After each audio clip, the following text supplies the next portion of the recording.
오늘 성경 말씀은 로마서 9장 1절에서 5절입니다. 우리 민족의 역사는 고조선, 삼국시대, 고려, 조선, 대한제국, 일제강점기 그리고 현재는 한민족 두 국가로 북한과 남한으로 나뉘어져 있습니다.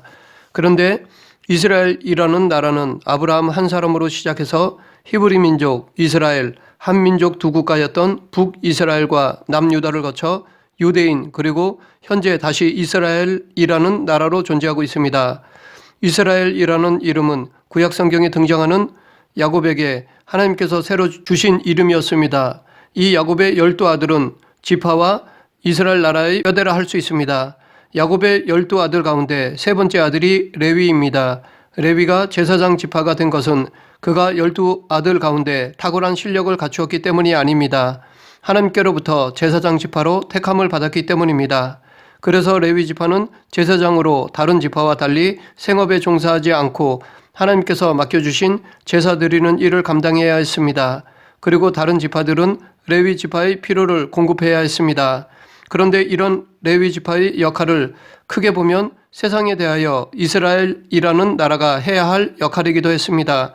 그래서 과거 이스라엘이라는 나라는 세상의 다른 나라들 가운데 제사장 나라로서의 사명을 감당해야 했습니다. 그 사명을 위해 하나님은 그들을 특별히 훈련시키시고 돌보셨던 것입니다. 그런데 이스라엘은 다윗 시대에 한 번 제사장 나라로서의 모습을 보여주었을 뿐 그 이후로 그들은 그들의 사명을 망각한 채 어긋난 길로 갔습니다. 그래서 하나님께서는 이스라엘을 제사장 나라로 회복시키시기 위해 5대 제국, 즉 아수르, 바벨론, 페르시아, 헬라, 로마를 들어 하나님의 몽둥이로 사용하시기까지 하셨습니다.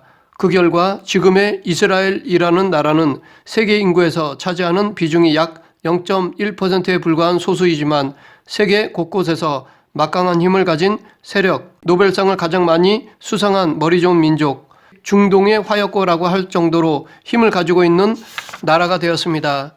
그런데 이 이스라엘이라는 나라는 특이하게도 그 나라 이름과 함께 유대인이라는 그들의 민족 이름이 함께 존재합니다. 그런데 더 특이한 것은 유대교는 다른 종교와 달리 전도하지 않는 독특한 종교입니다. 왜냐하면 선민이라고 자처하는 그들만이 유대교의 자동적인 멤버가 되기 때문입니다.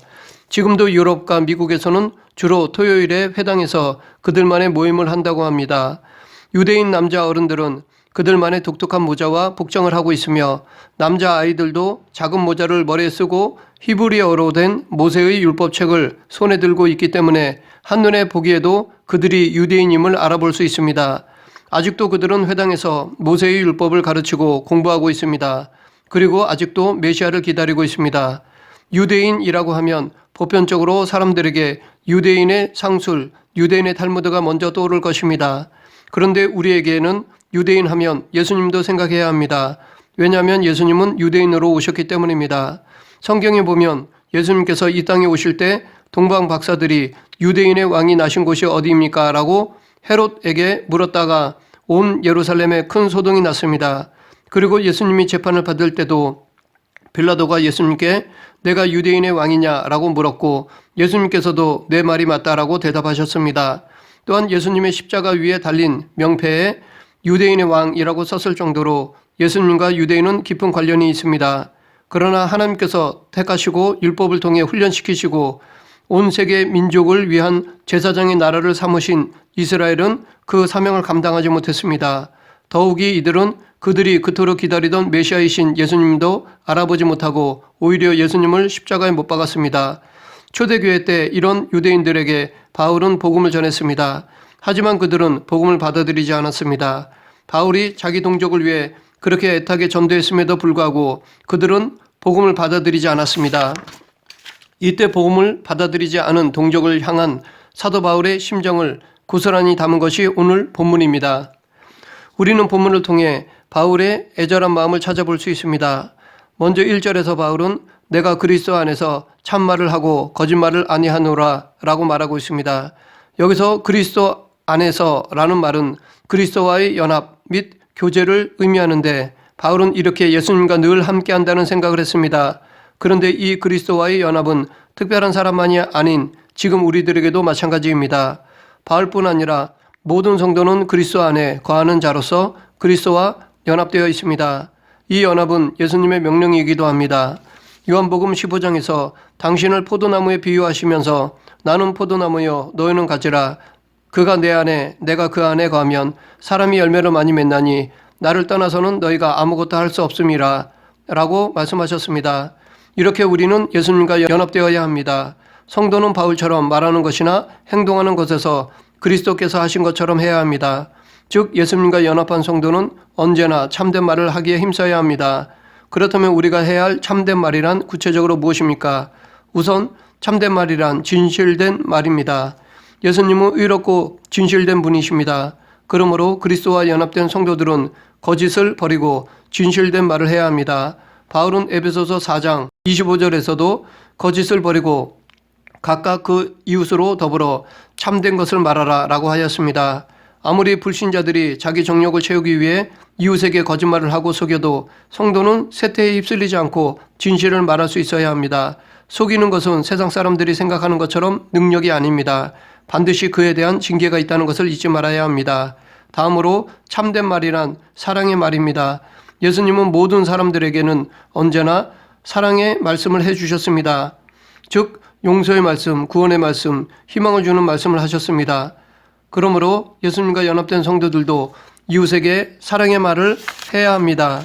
이웃을 함부로 정죄하거나 이웃을 낙심하게 해서는 안 됩니다. 될 수 있는 대로 그런 말을 삼가해야 합니다. 그래서 사도 바울은 에베소서 4장 29절에서 무릇 더러운 말은 너희 입 밖에도 내지 말고 오직 덕을 세우는 데 소용되는 대로 선한 말을 하여 듣는 자들에게 은혜를 끼치게 하라 라고 하였습니다. 그렇다고 아첨하라는 것이 아닙니다. 죄에 대해서는 확실하게 권징을 하되 사랑하는 마음으로 해야 한다는 것입니다. 끝으로 참된 말이란 근본적으로 복음의 진리입니다. 예수님과 연합된 성도는 늘 복음의 진리를 증거해야 합니다. 예수님은 언제나 당신의 대속적인 죽음을 말씀하셨고 그 십자가의 고난과 죽으심이 바로 인류를 죄에서 구원하는 유일한 하나님의 방법임을 가르치셨습니다. 그래서 바울은 고린도 교회 성도들에게 형제들아 내가 너희에게 나아가 하나님의 증거를 전할 때에 말과 지혜의 아름다운 것으로 안내하였나니 내가 너희 중에서 예수 그리스도와 그의 십자가에 못 박히신 것 외에는 아무것도 알지 아니하기로 작정하였습니다 라고 하였습니다. 세상에는 듣기 좋은 말은 많이 있습니다. 귀를 즐겁게 하는 말은 많이 있습니다. 그러나 그 안에 진리가 담겨 있지 않으면 생명력이 없습니다. 그 말은 곧 사라지고 맙니다. 그렇기 때문에 우리는 영원한 기쁨을 주는 복음의 진리를 말하고 전하기에 힘써야 하겠습니다. 계속해서 바울은 2절에서 예수님을 그리스도로 받아들이지 않는 유대 동족들로 인해 나에게 큰 근심이 있는 것과 마음에 그치지 않는 고통이 있는 것을 내 양심이 성령 안에서 나와 더불어 증거하노니 라고 말하고 있습니다. 바울은 예수 그리스도를 믿음으로 말미암아 구원의 확신에 대한 기쁨을 누린 자였습니다. 그런데 그런 바울에게도 이 구원의 감격을 누리지 못하는 동족들에 대한 근심과 고통이 있었습니다. 바울은 자신의 구원의 기쁨과 동시에 이 기쁨을 모르는 사람들에 대한 안타까움을 가지고 있었습니다. 실제로 바울처럼 이렇게 자기 구원의 기쁨과 구원받지 못한 자들에 대한 안타까움을 가진 사람은 그리 많지 않을 것입니다. 대부분의 사람은 자신의 구원의 기쁨만을 누리거나 아니면 세상의 불신자들로 인한 안타까움만 소유하고 있습니다. 하지만 우리에게는 이 두 마음을 다 가지고 있어야 합니다. 그리고 두 마음이 적절히 조화를 이루어야 할 것입니다. 우리에게 구원의 기쁨이 있다면 동시에 이 구원의 기쁨을 전혀 의식하지 못하며 살아가는 불신자들을 향한 안타까운 마음 또한 있어야 합니다. 그래야 복음을 전할 수 있습니다. 그런데 바울의 이 안타까움은 다름 아닌 동족 유대인들의 불신앙 때문이었습니다. 사도 바울은 이방인을 위한 사도로 부름받았습니다. 바울 자신도 이 사실을 잘 알고 있었습니다. 하지만 그럼에도 불구하고 바울은 자기 동족인 유대인에 대한 사랑은 남달랐습니다. 그래서 그는 이방인의 사도로서 복음을 전할 때도 자기 동족인 유대인들에게 먼저 복음을 전하고자 했습니다. 그래서 그는 가는 곳마다 제일 먼저 유대인의 회당에 들어가 복음을 전하는 것을 원칙으로 삼았습니다. 그만큼 그는 자기 동족들이 예수님을 메시아로 인정하고 영접하기를 바랬던 것입니다. 그러나 그의 전도는 번번이 거절당했고 오히려 유대 동족으로부터 큰 핍박을 받았습니다. 그러면 바울은 왜 자기 동족의 불신앙에 대해 안타까워했을까요? 그는 예수 그리스도를 십자가에 못 박아 죽인 유대인들이 계속해서 그리스도를 불신하고 기독교를 핍박한다면 결국에는 하나님의 큰 진노를 받게 될 것임을 알고 있었기 때문입니다. 바울은 로마서를 주후 57년경에 고린도에서 썼습니다. 그런데 실제로 그로부터 약 13년 후 유대 민족은 로마 군대에게 짓밟혀 온 세계로 뿔뿔이 흩어지는 하나님의 진노를 받게 되었습니다. 바울은 이와 같은 징계를 예견했던 것입니다. 구약에 예언된 메시아이신 예수님을 부인하고 인본주의 종교가 되어버린 유대교의 동족들을 보고 안타까워했던 것입니다. 그런데 우리가 불신자들을 보고 안타까워하기만 하고 정작 본인은 구원의 기쁨을 누리지 못하면서 복음을 전하는 것은 모순이며 그런 전도는 영향력이 없습니다. 바울은 구원의 기쁨을 온전히 누린 사람이었습니다.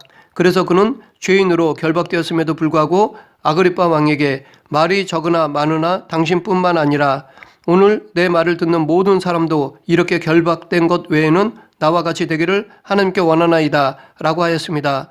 바울은 안 좋은 형편에서도 구원의 기쁨을 모르는 왕을 보면서 안타까워했습니다. 우리도 바울처럼 복음의 기쁨을 우리의 삶으로 보여주며 예수 그리스도를 증거해야 할 것입니다.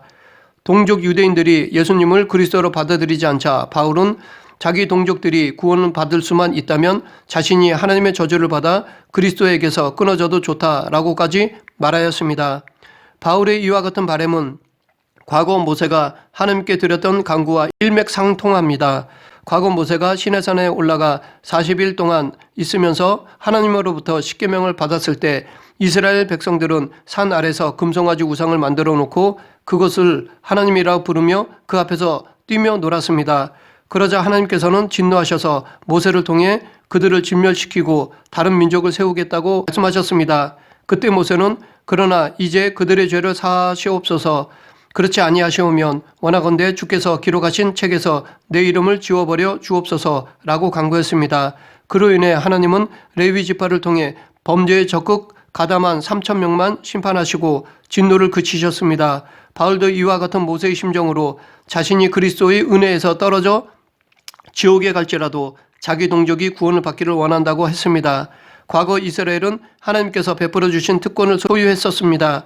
그들에게는 양자됨과 영광, 언약들과 율법을 세우신 것과 예배와 약속들이 있었고 믿음의 조상들이 있었습니다.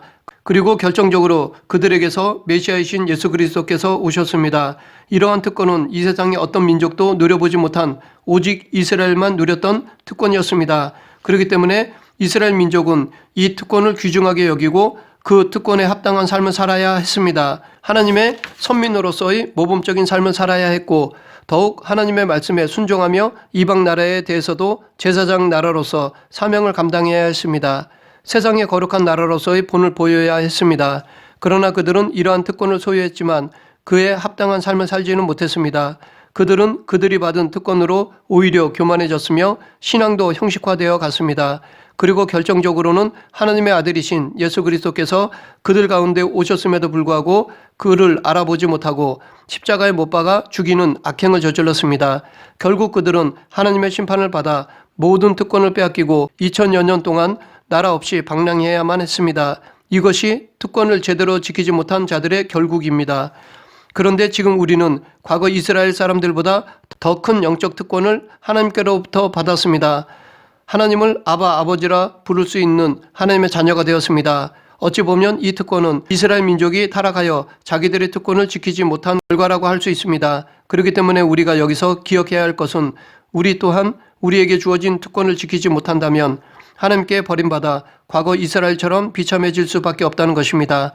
우리가 이 특권을 잃지 않으려면 먼저 본문 5절에서 말하고 있듯이 그분을 세세에 찬양받으실 하나님으로 높여야 합니다. 또한 예수님이 우리에게 주신 성도의 의무를 행해야 합니다. 사랑의 계명을 지키고 이웃에게 예수 그리스도를 증거하는 삶을 살아야 합니다. 바울에게 있어서 가장 귀한 것은 예수 그리스도이십니다. 그래서 그는 빌립보서 3장 7절 8절 상반절에서 그러나 무엇이든지 내게 유익하던 것을 내가 그리스도를 위하여 다 해로 여길 뿐더러 또한 모든 것을 해로 여김은 내 주 그리스도 예수를 아는 지식이 가장 고상하기 때문이라 라고 하였습니다. 이렇게 예수 그리스도를 가장 존귀하게 여겼기에 그는 자기 동족 유대인들이 예수님을 믿기를 바랬고 그들을 구원할 수만 있다면 자신은 하나님으로부터 추방당하고 그리스도의 은혜에서 끊어지는 것도 각오한 것입니다. 여기서 우리는 복음을 전하는 자의 기본적인 자세를 알 수 있습니다. 앞에서는 전도자의 전제 조건으로 구원의 기쁨과 불신자들에 대한 안타까움을 말했는데 여기서는 이 두 가지를 합한 것이라 할 수 있습니다. 그것은 사랑입니다. 전도자는 기본적으로 사랑을 소유해야 합니다. 바울의 생애에서 그를 가장 괴롭힌 사람들이 알고 보면 바로 동족인 유대인들이었습니다. 그들로 인해 바울은 생명의 위협을 받았습니다. 그럼에도 불구하고 바울은 동족을 사랑했습니다. 그들을 저주하지 않고 구원의 은혜를 받아야 할 긍휼히 여김받을 자들로 보았습니다. 그런 사랑이 있기에 불신자들을 보고 안타까워한 것입니다. 유대인이라는 말은 바벨론 포로로 끌려가면서 생긴 신조어였습니다. 바벨론은 여러 나라에서 포로들을 끌고 왔는데 각 나라의 포로들을 구분하기 위해 남유다에서 끌려온 사람들을 유대인이라고 부른 것입니다. 유대인 이 명칭은 나라 이름이 아니고 민족 이름입니다. 과거 애굽에서 요셉의 후손들을 히브리 민족이라고 불렀던 것처럼 바벨론에서도 그들에게 나라 이름이 아닌 민족 이름으로 불렀던 것입니다. 이런 민족이었기에 나라에 대한 집착이 강했습니다. 그래서 사도행전 1장에서 보면 부활하신 예수님을 보고 제자들이 주께서 이스라엘 나라를 회복하심이 이때니까 라고 물었던 것입니다. 그만큼 유대인들은 이스라엘이라는 나라를 되찾고 싶어 했습니다. 그러나 그들은 신약 성경의 처음부터 끝까지 그들이 그토록 회복하기를 원했던 이스라엘이라는 나라의 이름 대신 단지 유대인이라는 민족 이름으로 불려야 했습니다. 이스라엘 유대인들은 지금도 전 세계의 주목을 받고 있는 나라이고 민족입니다. 그러나 그들은 지금도 그들의 나라를 다윗 시대처럼 회복시킬 메시아만 기다리고 있습니다.